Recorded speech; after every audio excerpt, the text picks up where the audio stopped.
Sige. Sa tingin mo, mabuti kang tao? Opo. Opo. Testingin natin kabutihan based sa ilang questions. Nakapag sinungaling ka na ba? Opo. So, nagsasabi ka na hindi totoo, no? And then, natry mo na bang kumuha ng bagay na hindi sa'yo? Opo. Yung kung bata, ang term ng mga bata doon, nangungupit. Diba? Nangungupit ka na hindi sa'yo. Anong tawag mo sa isang taong kumukuha na hindi sa kanya? Pag nanakaw. Ito, medyo personal siya at may kinalaman sa atin bilang mga lalaki. Nasubukan mo na bang tumingin sa mga babae, tapos nagandahan ka, tapos nakaramdam ka ng pagnanasa? Minsan.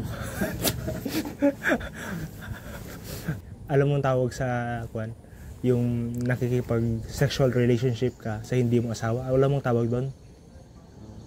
Ang tawag doon ay adultery. Tapos sa bansa natin, kapag kasal ka na, siyempre hindi ka pa kasal. Ako kasal na ako. Ay nakipag-relationship ako sa hindi ko asawa. Tapos nahuli kami ng asawa ko na may ginagawang immorality, sexual. Pwede niya akong kasuhan ng adultery. May parusa yun sa ating batas. Anyway, alam mo ba ang sabi ni Jesus doon? Kapag nakapag-isip ka na sa isang babae na gano'n, para ka na rin lang nakagawa ng adultery. Nagamit mo na ba yung pangalan ng Diyos bilang expression? Like, oh my God. Nagamit mo na yun? Alam bang ang tawag sa Bible sa gano'n ay blasphemy? Anong pangalan ng nanay mo? Gusto mo ba na sa bahay nyo, mga kapitbahay nyo, kapag yung mga kapitbahay nyo ay nag-aaway, tapos kagustuhan nilang murahin yung yung kaaway nila, ay na, tapos kada dati may paglis kas jay, ipokaw da yun ni nanay mo, kahit mo ba nga gawing expression yung pangalan ng nanay mo. Ayaw mo kasi bakit? Pambabastos yun, di ba? For you, yung nanay ko, even yung pangalan niya dapat mong irespeto. So, must be respected. And you, nagagamit mo na expression yung word na God. Yung mga tao, noong unang panahon, especially yung mga Israelita, kapag magsusulat sila, di ba, itatranslate nila yung word na God sa English, which is God, tatanggalin nila yung letter O. Gagawin nila letter G dash D. Kasi for them, very sacred at hindi basta-basta ang binabanggit. Ginamit mo lang ng expression. So, blasphemy yun. Now, base sa mga tanong ko sa'yo kanina, no judgment, ano pangalan mo na? No judgment, pero isa kang sinungaling na by heart, adulterous. Hindi na naman ikaw, pati yung, may mga kinausap din akong iba kanina, ibabae pa. Sabi niya, opo, minsan lang din. Babae pa yun, ha? Pero sabi ko, salamat sa honesty mo kasi inamin mo yan. Pero isa kang sinungaling na magnanakaw, tapos by heart, kaya adulterous, and then blasphemer sa pangalan ng Diyos. Naniniwala ka ba sa afterlife? Yung buhay pagkatapos ng buhay sa mundo? Naniniwala ka. So, naniniwala ka sa heaven and hell. Now, pagharap ka pagdating ng panahon sa judgment day, tapos, siyempre, magre-report ka sa Diyos kung paano mo sinapamuhay yung buhay mo. Anong sabihin niya sa'yo? Guilty ka ba o not guilty? Guilty kasi nagawa mo yung mga yun. Yung mga tanong ko sa'yo kanina ay galing sa 10 Commandments sa Bible. I don't know kung pinaniniwalaan mo pa sa Bible kasi may nakausap ako kanina kasi kina-question niya. Pero kesa kina-question mo hindi, pero kung yung Bible yung pagbabasihan, guilty ka. Sinabi mo din na guilty ka. Are you concerned na, kung 10 Commandments ang pagbabasihan, guilty pala ako? Alam mo nangyayari sa mga guilty, di ba, sa korte? Kapag sinabi ng judge, ang inakusahan ay guilty, pak. Ibig sabihin, tapos na yung kaso, ang susunod ay, anong mangyayari dun sa inakusahan? Ikukulong. Depende ba kung may death penalty? May sinusulong si Senator Pacquiao noon na death penalty, di ba? Sa ating bansa, wala. Now, sa scripture, yung mga tanong ko sa'yo kanina, kung Bible ang pagbabasihan sa batas ng Diyos, ang kabayaran ng mga inamin mo kanina ay kamatayan. So, death penalty siya. Sabi mo kanina na guilty ka, tapos death penalty yun. Does that concern nyo na? Naku, death penalty gayam. Kung yun yung pagbabasihan. Nababother ka ba? Nababother ka ba na kung sakali, nalaman mo ngayon na guilty ka at death penalty ang kabayaran? Does that bother you? Or does that make you concerned? So,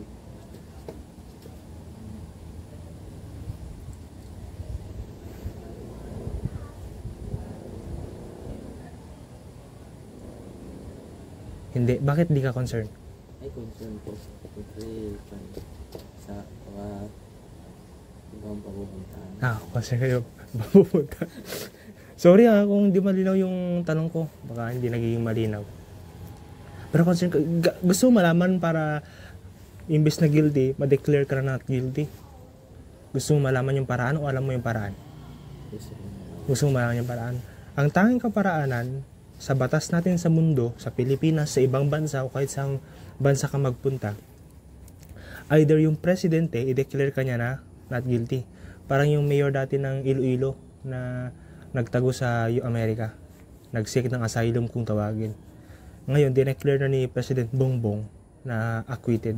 Kumbaga, hindi na siya guilty. Hindi na siya, pag umuwi siya dito, hindi na siya makukulong. Malaya na siya. So, may kapangyarihan yung presidente sa bansa natin. May free pardon. Kumbaga, pinatawad na yan.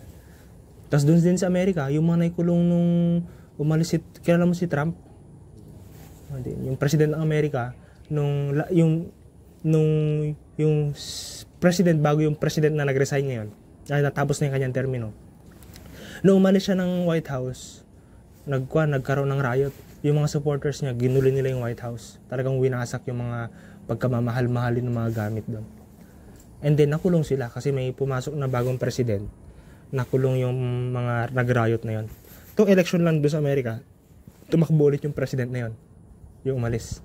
And then nung nanalo siya, yung mga nakulong nung umalis siya, pinalaya niya. Pinaradon niya. May kapangyarihan yung presidente, kumbaga. Depende yun sa batas. Yung batas natin sa kabatas ng Amerika, parehas na may kapangyarihan yung presidente na magpatawad. Now, yun yung isang paraan.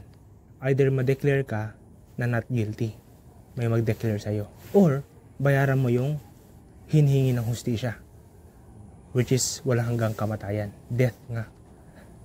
Kamatayang walang hanggan. Yung buhay ka pero namamatay ka.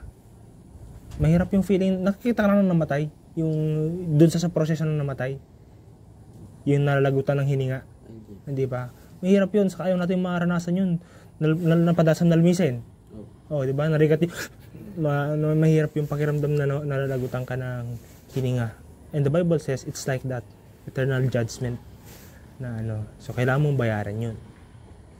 Kaya nga hindi mo mababayaran kasi ang ginawan natin ng kasalanan ay Diyos na walang hanggan. Kaya ang kabayaran din ng kasalanan ay walang hanggan din. Kaya eternal yung punishment. Or merong someone, hindi ikaw, may isang tao o sino man na may sapat na resources na pwede niyang bayaran yon. Tapos pag binayaran niya yun, declared not guilty ka. At yun ang nangyari. Si Jesus Christ, dahil love ka niya, kaya niyang bayaran yun sa pamamagitan ng kanyang sariling buhay. Kaya binayaran niya yun. Binayaran niya yung hinihingi ng hustisya na kamatayan nung siya'y namatay. Para mabayaran yung hustisya na yun. Para ikaw, RJ, na isang sinungaling na magnanakaw. Sorry. Ayaw na judge yun. Ulit ko lang. Para ma-realize mo ba? Ma-declare ka na not guilty. Only, sabi ng scripture, kapag i-claim mo, maniniwala ka na yung nangyari kay Jesus ay ginawa niya para sa'yo. At ginawa niya yun dahil sa pagmamahal niya sa'yo at ayaw niyang mapahamak ka dahil sa iyong mga pagkakasala. Naintindihan mo ba yung sinabi ko? Pag-iisipan mo ba yan? Salamat sa iyong honesty.